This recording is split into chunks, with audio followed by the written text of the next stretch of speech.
there. Thanks for taking the time. I'm Stacey Nonamaker, and this is a Supporter's Toolbox.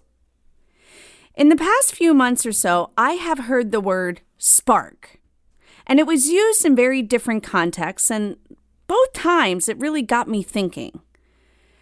Both times that I heard it, it made me really think about our work.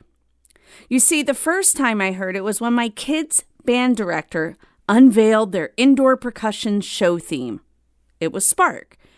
And he talked about this theme in terms of the impact one thing has on another thing. In this case, how one musician or group of musicians spark something in another. And then, after listening to one of my podcast episodes, a colleague suggested I listen to Temple Grandin's TED Talk titled, "The World Needs All Kinds of Minds." Temple, an autistic adult who is accomplished in the field of animal behavior and also is an inspirational author and speaker, talked about spark in this TED Talk, but more as something that can be lit in someone. She said, you're getting that kid turned on, and you get him turned on, then you'll learn all this new stuff.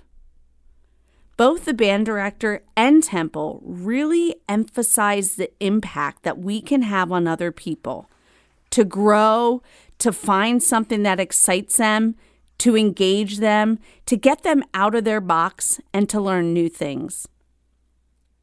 For me, once someone finds their spark or something that drives them, I believe that they are learning how to learn. They are building a sense of self, and they are finding places where they succeed.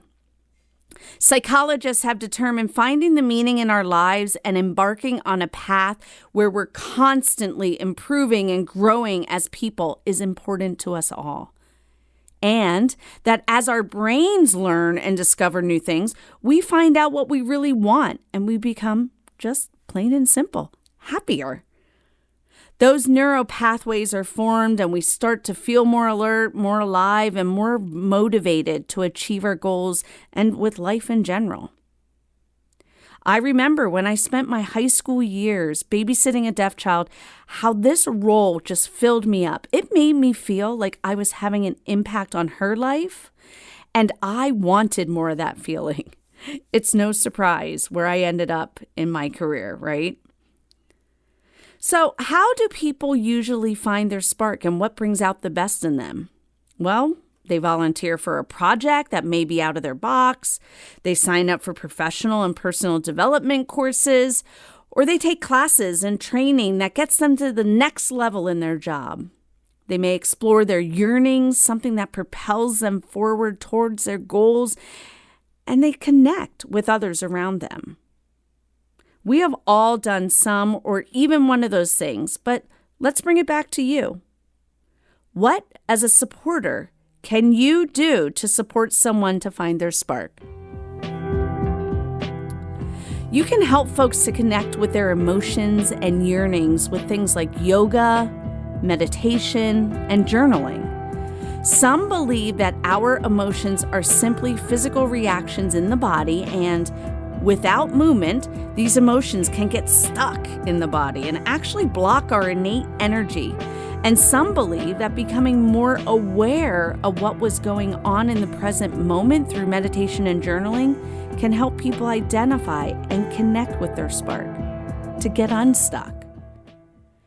You can also be sure that people have opportunities to connect with others, because that support of others exposes people to things they may not have considered before and may give them strength to make big changes in their lives, step outside of their box and find their spark. You can be sure that people prioritize creativity and pleasure.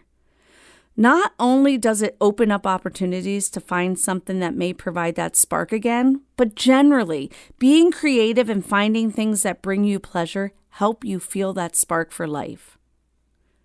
There are so many personal accounts on the internet that talk about how people found their spark.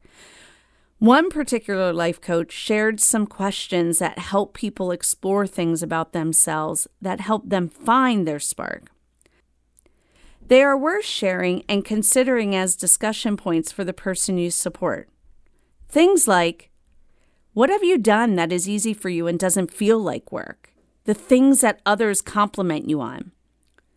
What skills or talent do you have that is fun for you? The ones you enjoy and don't mind spending your time on it because you love using it. What change in the world do you see that is needed? Something that is important to you, and you may even get angry that others around you don't feel the same about. When you were a child, what games did you play that you still want to play now as an adult?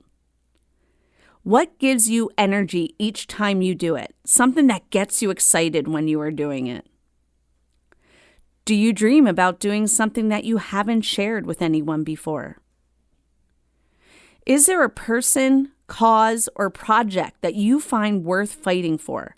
Something that you are willing to stick your neck out to get done? What hobby do you have that you want to continue doing because you enjoy it so much? What were you doing the last time you lost track of time, probably because you were enjoying whatever it is you were doing? What would you be doing on your most perfect day? And finally, quite simply, what or who inspires you? And if you support someone who isn't able to easily communicate these things, figure it out. Watch for the times when they light up and don't. Listen for those things or the people that make them come alive.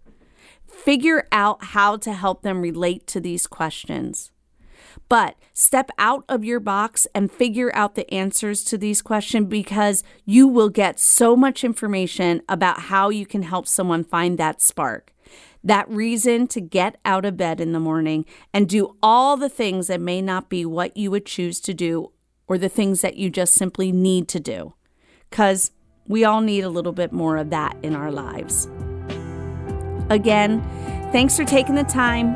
I know you're busy. Hoping you took one thing away that can make today a better day for the person you support. Bye now.